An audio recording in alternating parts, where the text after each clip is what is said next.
La Terre Sainte est à nouveau secouée par la guerre. À Bethléem, prêtres et pèlerins racontent la souffrance et l'espérance de ceux qui vivent au cœur du conflit.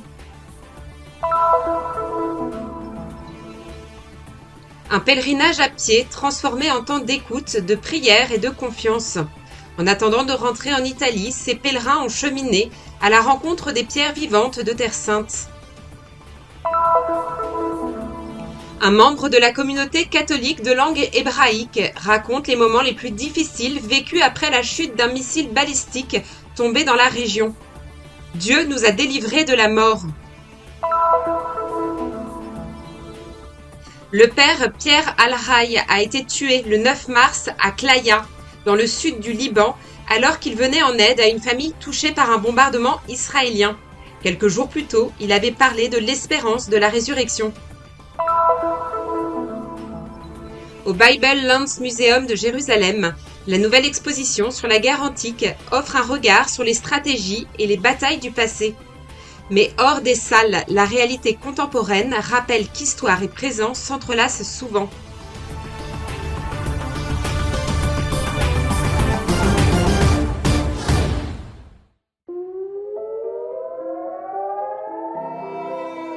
Depuis que la confrontation entre l'Iran d'un côté et Israël et les États-Unis de l'autre s'est transformée en affrontement direct le 1er mars, la vie des habitants de la Terre Sainte a été profondément bouleversée. Pression psychologique et anxiété collective, effondrement de l'économie, restrictions à la liberté de circulation et au déplacement, ainsi qu'une paralysie générale des services et du système éducatif.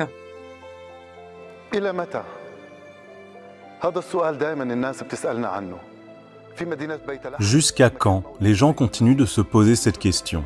Dans la ville de Bethléem, lieu de naissance du Seigneur Jésus-Christ, nous voyons l'église de la Nativité vide, sans pèlerins ni fidèles qui viennent prier pendant le temps du Saint Carême. Que va-t-il nous arriver demain? Que va-t-il arriver à nous, chrétiens, qui vivons en Terre Sainte? Malheureusement, beaucoup d'entre nous vivent dans la peur et la terreur, désemparés et sans savoir quoi faire. Ne vous découragez pas. La patience et la persévérance sur cette Terre Sainte sont ce dont nous avons besoin aujourd'hui. Les prières que nous adressons en ce temps sacré au Seigneur Tout-Puissant lui demandent de nous accorder la paix intérieure et le véritable amour, celui que nous construisons avec notre peuple et avec nos familles.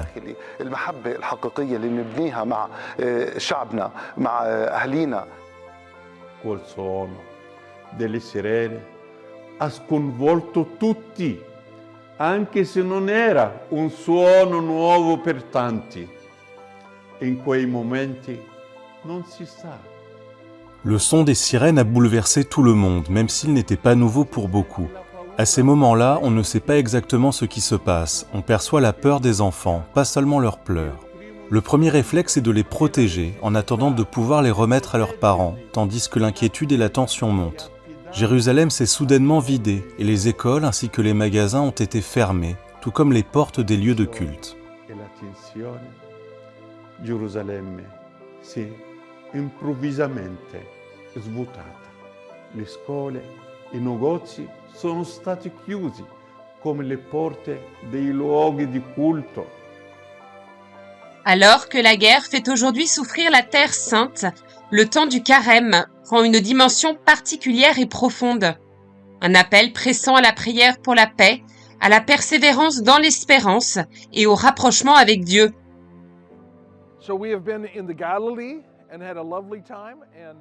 Nous avons passé un très beau moment en Galilée et nous y sommes restés une semaine.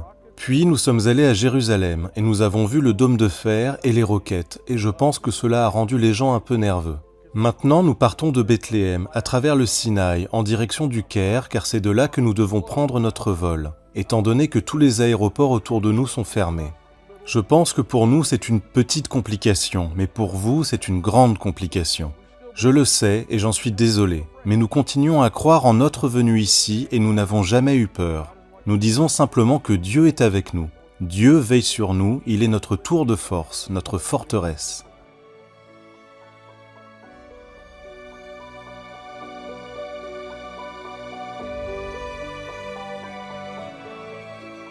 En ce temps sacré, prières et supplications s'élèvent pour une paix longtemps attendue, dans la terre où est né le Prince de la paix.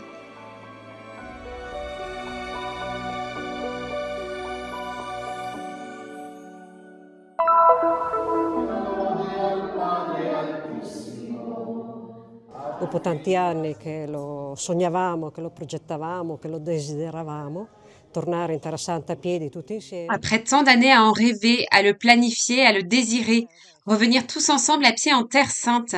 Et finalement, cette année, nous nous sommes dit, on dirait que c'est possible de revenir, alors organisons-nous. La prossima primavera, alla fine dell'inverno, e ci siamo trovati qua in questo momento. Guidé par Monseigneur Paolo Giulietti, évêque de Lucques, et par le père Luca De Lunghi du diocèse de Pérouse, ces Italiens de la confrérie de Saint-Jacques de Compostelle, habitués à organiser des pèlerinages et à accompagner d'autres pèlerins, sont partis avec des sacs à dos chargés d'espérance pour un parcours à pied suivant un itinéraire précis. D'Ibiline à Nazareth, en passant par le mont Tabor, le lac de Tibériade, Shahar Agolan, Beth Shean et Jéricho, avant de remonter du désert jusqu'à Jérusalem.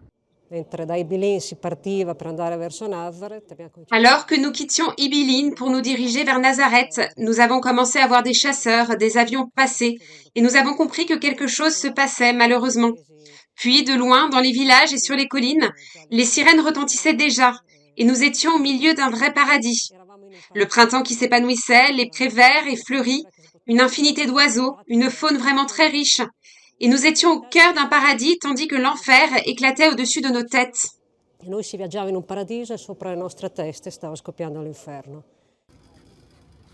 Ne pouvant poursuivre à pied, ils ont pris un bus pour rejoindre Jérusalem. Voir la ville déserte a laissé une forte impression. Pourtant, au-delà des circonstances, ils ont pu vivre un pèlerinage différent, touchant directement le cœur des habitants.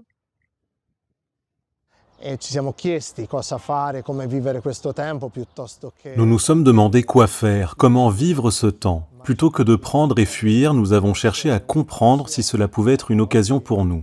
Le custode nous a invités à regarder cet obstacle, ce qui s'était passé comme une opportunité.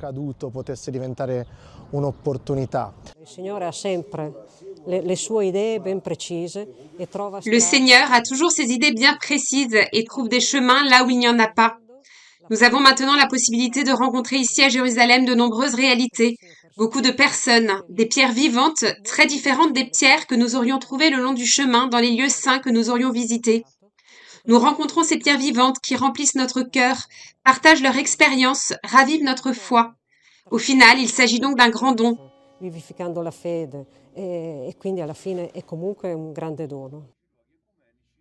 Rester ici, selon le père Luca, est un mélange de peur et de solidarité, de courage et peut-être un peu de folie. Mais ce qui frappe surtout, c'est que les habitants veulent continuer à mener leur vie malgré les difficultés. Nous voir à leur côté pendant ces jours difficiles a suscité un remerciement sincère de la population locale. Merci d'être restés.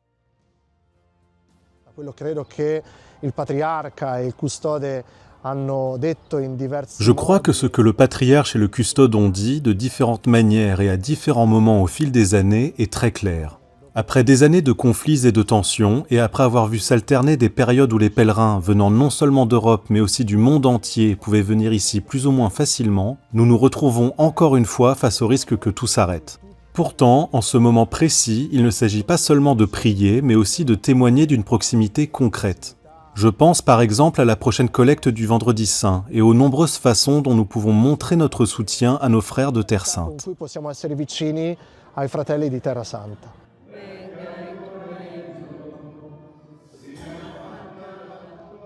Pour Monica, venir en Terre Sainte, c'est partager un même esprit, témoigner et se rapprocher des autres, que les circonstances soient faciles ou difficiles. Les personnes ici attendent le monde entier, parce qu'on ne peut construire une vraie communauté que tous ensemble.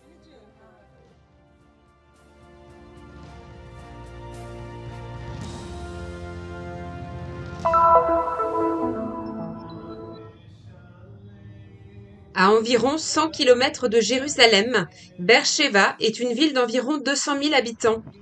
Le père Piotr Zelasko, vicaire patriarcal latin pour les catholiques de langue hébraïque, a rendu visite à une famille de la communauté qui a vécu des moments de peur et d'angoisse après la chute d'un missile dans la région. Mariana appartient à l'unique communauté catholique de la ville, la paroisse Saint-Abraham, présente dans la région depuis plus de 8 ans. Elle raconte avoir traversé de nombreux conflits, mais c'est la première fois qu'un missile frappe son quartier. Pendant plusieurs jours, elle et ses enfants n'ont pas réussi à dormir. Une expérience qui provoque un traumatisme profond, appelé à durer dans le temps. Nous avons prié et remercié Dieu d'être restés en sécurité parce que nous étions dans l'abri. Ce n'est pas facile de vivre des moments comme ceux-ci. Chaque fois que j'y repense, je remercie Dieu de nous avoir sauvés. Merci Seigneur pour ta protection. Le missile est tombé tout près, nous aurions pu mourir. Mais nous sommes ici pour témoigner que Dieu est vivant et qu'il accomplit des miracles. Les appartements qui entourent la place ont été endommagés, tout comme les voitures stationnées dans la zone. Sur le lieu de l'impact, un agent de sécurité nous montre les fragments de l'explosif.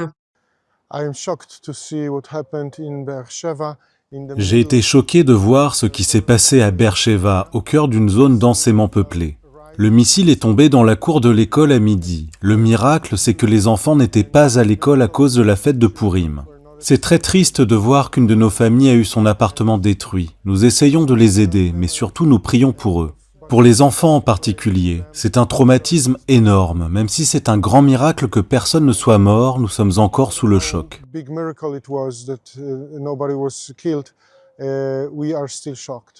Malgré la peur, les chrétiens de la communauté se sont réunis pour participer à la messe. Peu avant la célébration, toutefois, les sirènes ont de nouveau retenti dans la ville et tous ont dû attendre dans l'abri anti-aérien jusqu'à ce que la situation redevienne sûre. Ce n'est qu'alors que la communauté a pu vivre, dans la foi et l'espérance, le partage du pain eucharistique et la fraternité.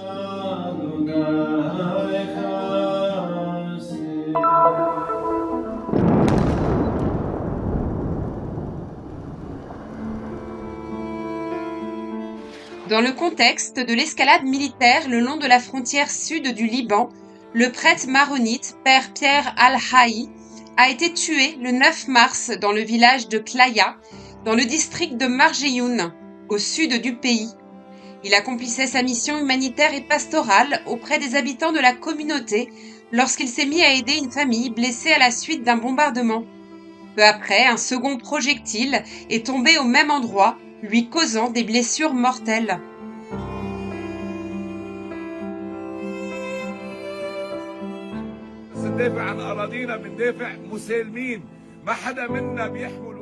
Quand nous défendons notre terre, nous le faisons pacifiquement. Nous ne portons pas d'armes, nos armes sont celles du bien, de la paix, de l'amour et de la prière.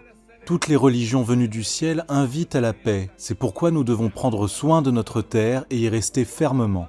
Nous savons qu'aujourd'hui cette région est dangereuse, mais je suis prêt à mourir dans ma maison, parce que c'est ma maison. Nous sommes obligés de rester malgré le danger, parce que ce sont nos maisons et nous ne les laisserons pas devenir un terrain ouvert pour n'importe qui. Vous savez, frères, qu'il existe un chemin de souffrance. Notre Seigneur affronte la mort, mais après la mort, il y a la résurrection. La résurrection avec notre Seigneur Jésus-Christ, victorieux et ressuscité d'entre les morts. Le Christ est ressuscité, il est vraiment ressuscité. Le Christ est ressuscité, il est vraiment ressuscité.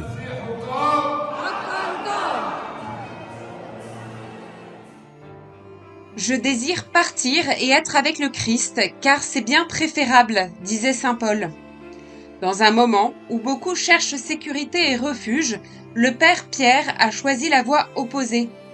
Il a renoncé à lui-même pour s'armer d'amour et de miséricorde, se plaçant en première ligne. Sa mission est devenue celle d'être un véritable refuge pour les fidèles de sa paroisse lorsque la tempête s'est abattue sur eux.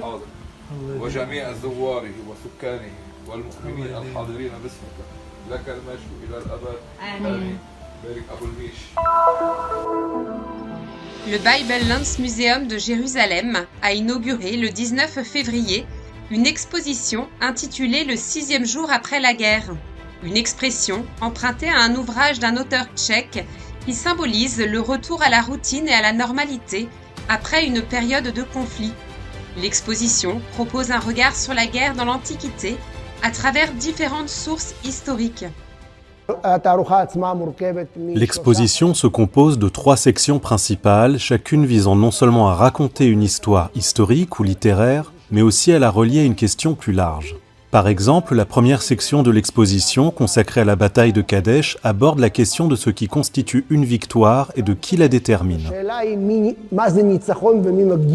Les sculptures égyptiennes évoquent la victoire du pharaon égyptien Ramsès II sur les Hittites lors de la bataille de Kadesh au XIIIe siècle avant Jésus-Christ, dans l'actuel Kadesh en Syrie. Les documents hittites révèlent toutefois une réalité différente.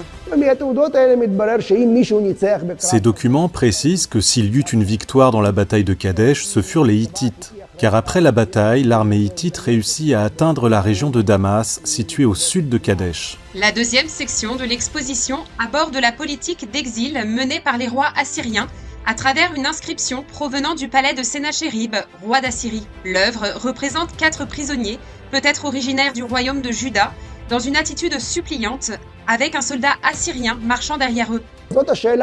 La question est la suivante. Que s'est-il passé durant la campagne de Sennachérib ? Le roi Ézéchias s'est-il rebellé contre Sennachérib en s'alliant avec d'autres rois ? La Bible ne fait mention d'aucun autre roi. On remarque que cette inscription est passée de main en main avant d'atteindre le musée de Jérusalem, comme pour refléter l'histoire de l'exil des prisonniers qu'elle raconte. L'exposition se concentre ensuite sur la guerre de Troie. Selon la tradition grecque, cette guerre est presque mythique, car les dieux y jouent un rôle important.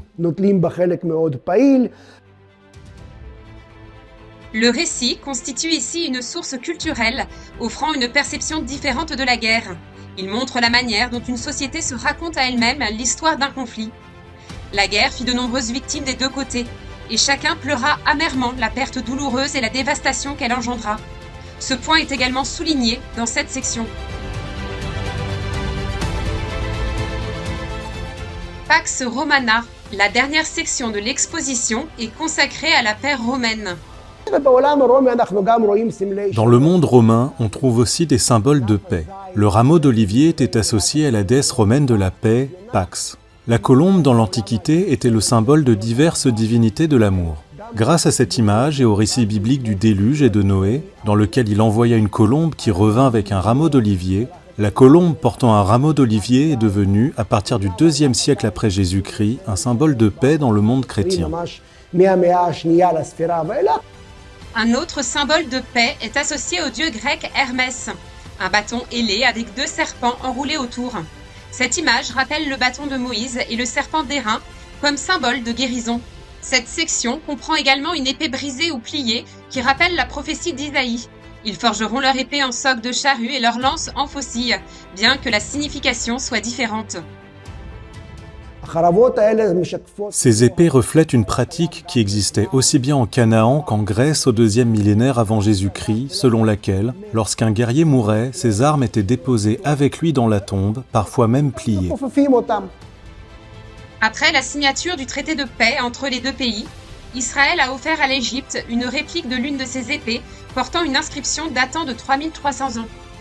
Cette épée est repliée afin qu'elle ne soit pas utilisée pour la guerre. Nous sommes confrontés à des problèmes que les gens affrontaient déjà il y a 3000 ans. Des mouvements de population à grande échelle et des vagues migratoires qu'il ne faut pas comprendre littéralement comme des expulsions, mais plutôt comme des flux migratoires. Et bien sûr, il y a aussi la question du deuil. À la fin, toute guerre se détache de ses causes. Des personnes sont tuées des deux côtés et il ne reste que la douleur pour les morts et l'espoir que, finalement, la paix l'emporte.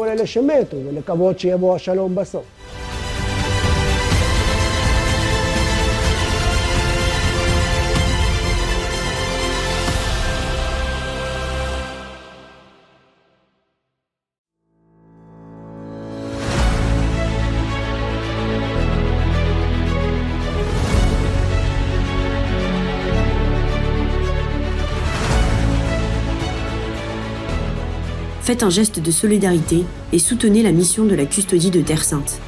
Le Christian Media Center diffuse la bonne nouvelle du Christ en faisant connaître au monde la spiritualité des lieux saints et la vie des chrétiens locaux. Votre contribution nous aidera à porter toujours plus loin l'annonce du Seigneur ressuscité aux hommes et aux femmes de toutes les langues et de toutes les nations. Pour nous aider, il vous suffit de scanner ce QR code. Votre choix fait la différence.